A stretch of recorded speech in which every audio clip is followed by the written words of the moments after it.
চিঠিতে তুমি কি লিখছো? খারাপ কিছু? না, তেমন কিছুই না, সাধারণ কয়েকটা কথা লিখছি।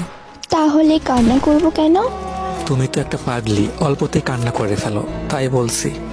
আচ্ছা যাই হোক, রেহানা, তুমি কি জানো আমার সবচেয়ে বেশি মন খারাপ কখন হয়?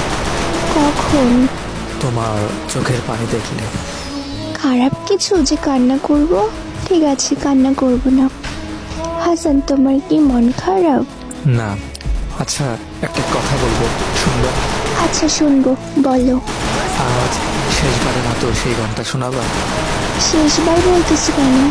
এরপর থেকে আমি আর শুনতে চাইবো না, তাই। কেন?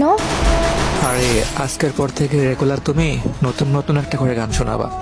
এক গান আর কতদিন ভালো লাগে বলো? ও আচ্ছা। হ্যাঁ, আর শোনো, কখনোই মন খারাপ করবো না, ঠিক আছে? মন খারাপ করবো কেন? না, এমনিতে আর কি বললাম। তোমার কি হয়েছে আমাকে বলো প্লিজ। আরে পাগলি, তেমন কিছুই না। আচ্ছা ঠিক আছে, রাত অনেক হয়েছে, এখন ঘুমাও। আচ্ছা ঠিক আছে, তুমি ঘুমাও। আচ্ছা শোনো, বলো।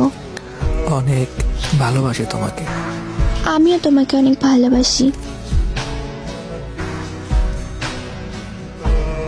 পরদিন সকালে রেহানা তার বান্ধবীকে নিয়ে হাসানদের বাসায় যায়। যাওয়ার পরে দেখে বাসায় অনেক ভিড়, আর সাদা কাফনে জড়ে কে জানে শুয়ে আছে। রেহানা জিজ্ঞেস করলো, এইটা কে? একটু পরে পাশ থেকে কে যেন উত্তর দিল, এটা হাসান, ও আর এই পৃথিবীতে নেই। এইটা শোনার পর রেহানা একটা চিৎকার দিয়ে ওইখানে জ্ঞান হারিয়ে ফেলে। টানা 3 ঘন্টা পর রেহানার জ্ঞান ফিরে সে আর কোনো কিছু না ভেবে ডাইরেক্ট হাসানের রুমে চলে যায়। যাওয়ার পরে ওর কথা অনুযায়ী একটা বক্স পাই। বক্সটা খোলার পরে ওখানে একটা চিঠি পাই। চিঠিটা পাওয়া মাত্র চিঠিটা খুলে পড়া শুরু করে। চিঠিতে লেখা ছিল, রেহানা, আমি জানি তুমি কান্না করতেছো, কান্না করো না প্লিজ। আচ্ছা রেহানা, তোমার কি মনে আছে তুমি একটা শাড়ি পছন্দ করছিলা? তোমার কি মনে আছে, লাল রঙের?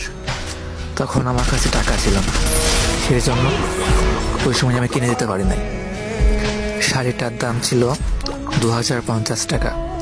তখন আমার কাছে টাকা না থাকায় কিনতে পারি নাই। বাট কাল যখন আমার কাছে টাকা আসলো, হাতে টাকা পাইলাম, তখন তোমার সেই শাড়িটির কথা মনে পড়লো। কিন্তু যে দোকানে শাড়িটি পছন্দ করছিলা, সেই দোকানে অনেক খোঁজাখুঁজির পরেও শাড়িটি পেলাম না।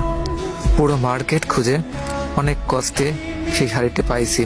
পাওয়ার পরে দেখো, ওটা তোমার জন্য কিনে রেখে দিছি। দেখো বক্সের মধ্যে প্যাকেট করা আছে, নিচের দিকে হাত দাও, পাইবা। শাড়িটি কিন্তু পরবা তুমি। এখন তুমি নিশ্চয়ই ভাবতেছো যে আমি এতগুলো টাকা কোথায় পাইছি। আশরাফ খানকে তো তুমি চেনোই, তোমার বাবার পরিচিত উনি একটা নতুন ওষুধ তৈরি করছে। ওইটা কোনো মানুষের শরীরে দিলে মাত্র 1 থেকে 2 ঘন্টার মধ্যেই সে মৃত্যুবরণ করবে।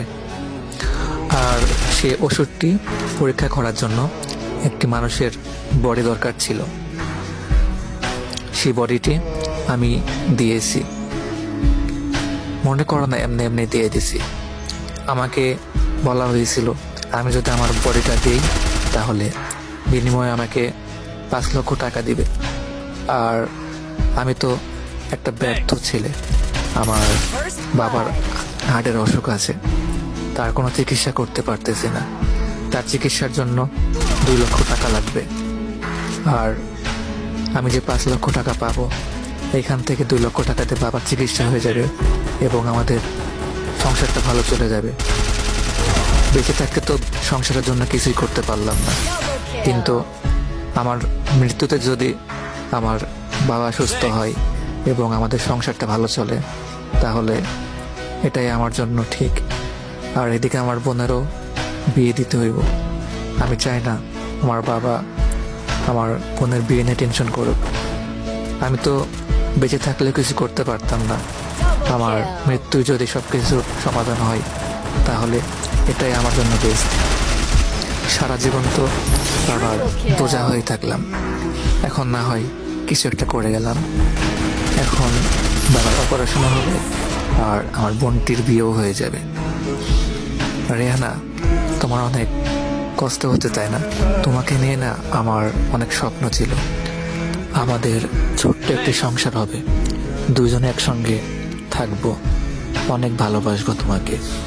কিন্তু দেখো, তোমাকে স্বার্থপরের মতো একা করে চলে গেলাম। আর তুমি না আমাকে ভুলে যেও। তুমি সুন্দর একটা ছেলে দেখে, ভালো একটা ছেলে দেখে বিয়ে করে ফেলো। আমি দেখবো তোমায় দূর আকাশ থেকে। এটি তোমার হাসান। সো যারা এই গল্পটি এই পর্যন্ত শুনছেন তারা সবাই প্লিজ, যদি গল্পটি ভালো লাগে এই পেজটি ফলো করে দিবেন। আর যারা আমাদের এমন গল্প রেগুলার চান তারা সবাই কমেন্ট বক্সে বলবেন ভাইয়ার নতুন গল্পগুলো দেন। আর যদি আপনাদের সাথে এমন কোনো স্টোরি হয়ে থাকে তাহলে আমাদের ইনবক্সে আপনাদের লাইফের স্টোরি বা যদি আপনার মনে কোনো স্টোরি থাকে তাহলে আমাদের ইনবক্সে দিতে পারেন। তো আজকের ভিডিওটা এই পর্যন্তই। ভালো লাগলে লাইক কমেন্ট শেয়ার করে দিবেন আর আমাদের পাশে থাকবেন। আল্লাহ হাফিজ গাইস, আসসালামু আলাইকুম।